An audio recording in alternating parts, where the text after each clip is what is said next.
200,000 years ago, long before recorded history, before cities, writing, or even modern humans as we know them, a quiet evolutionary story was unfolding across Eurasia. It is a story written not in words, but in bone.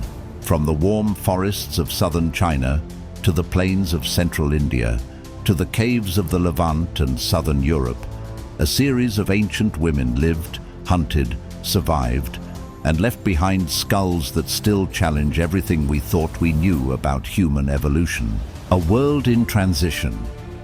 Between 250,000 and 115,000 years ago, humanity stood at a crossroads.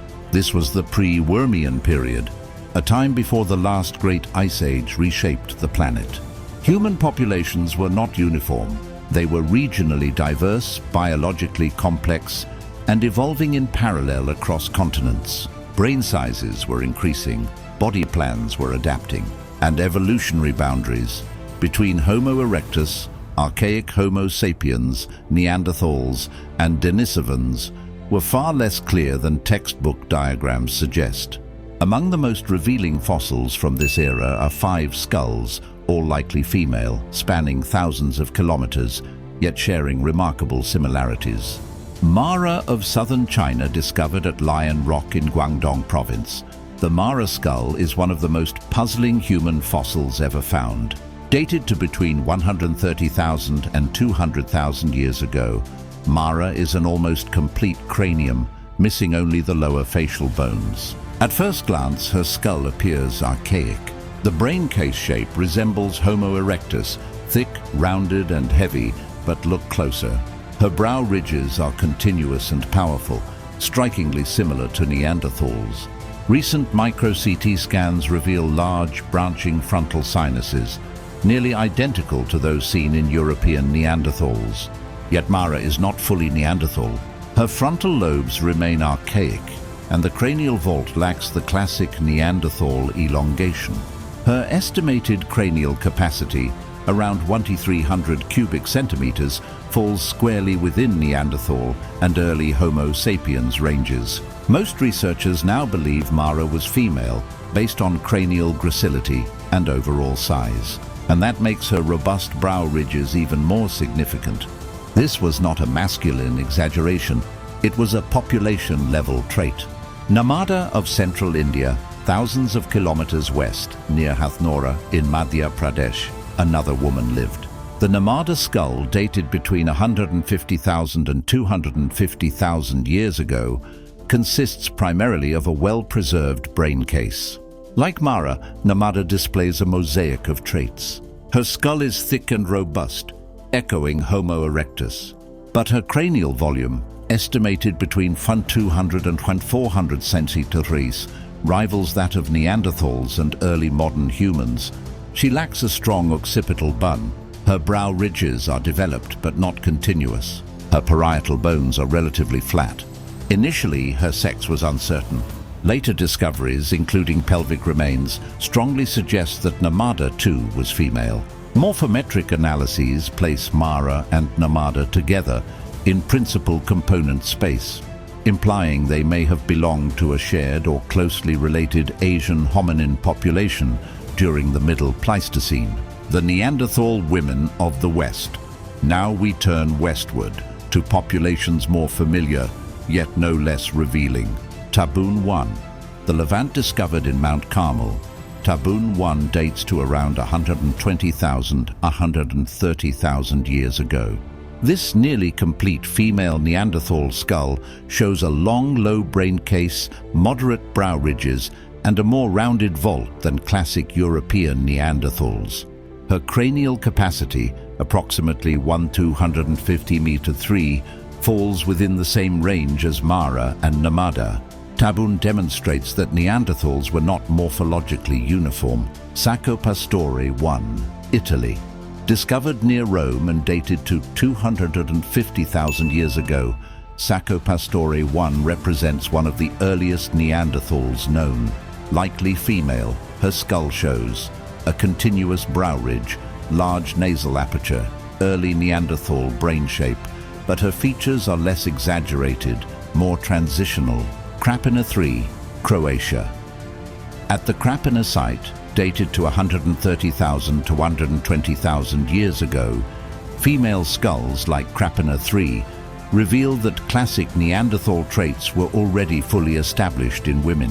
Her brain volume approaches 1,300 cc/3 with a flattened parietal region and a moderately developed occipital bun. When these 5 skulls, Mara, Namada, Tabun, Saccopastore and Krapina, are examined together, a striking pattern appears.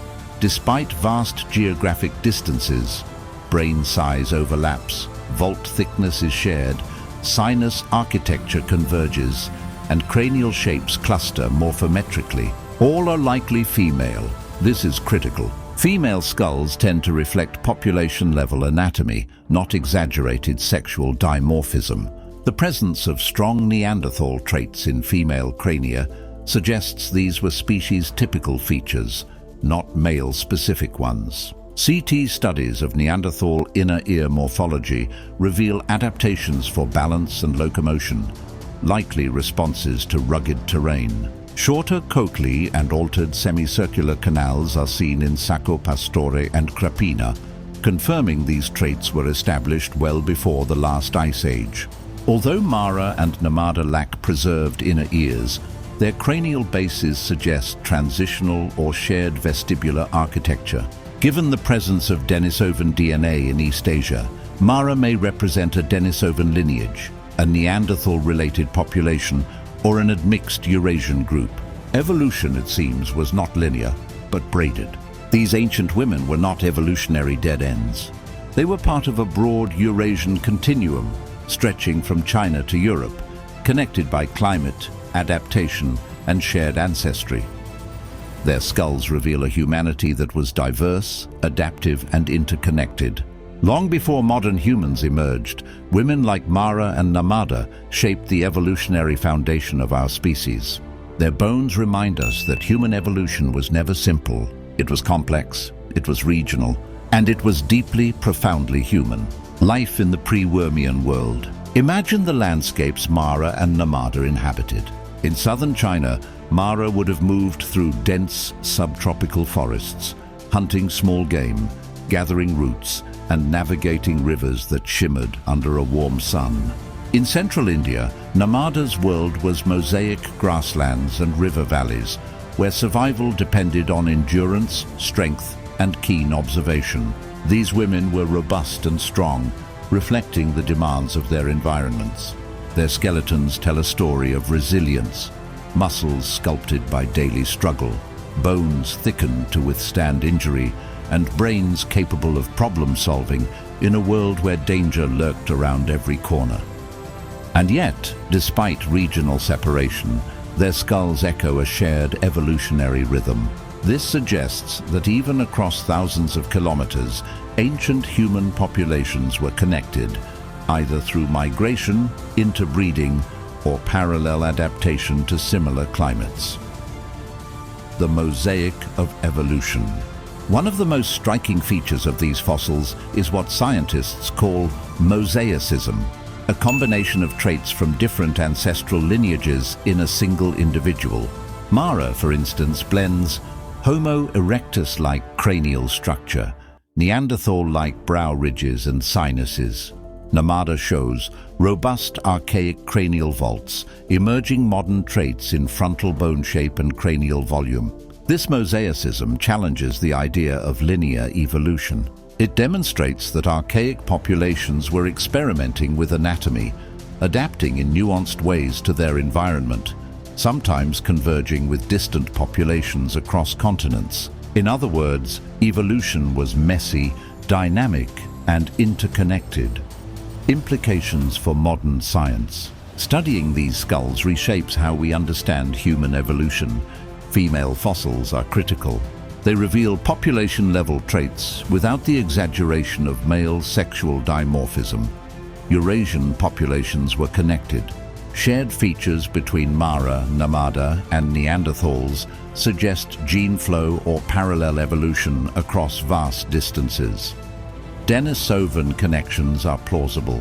genetic evidence from East Asia hints that Mara might belong to a Denisovan-related lineage, bridging the gap between Europe and Asia in a way that bone alone can only hint at. Evolution was non-linear.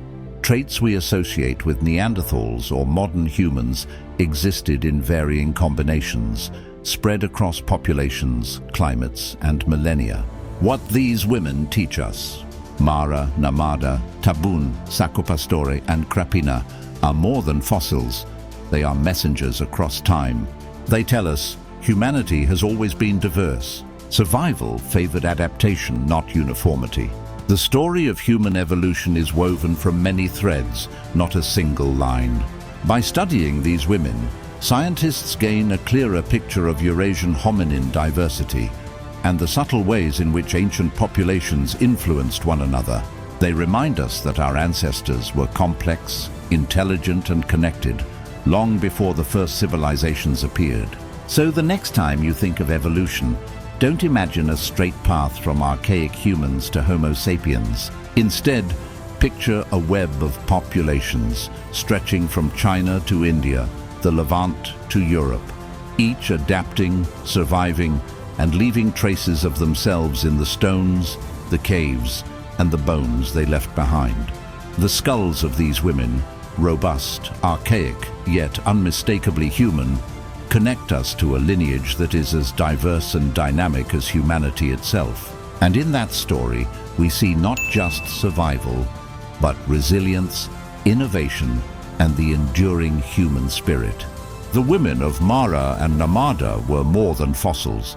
They were the bridge between worlds, the living proof that human evolution is richer and more intricate than we have ever imagined.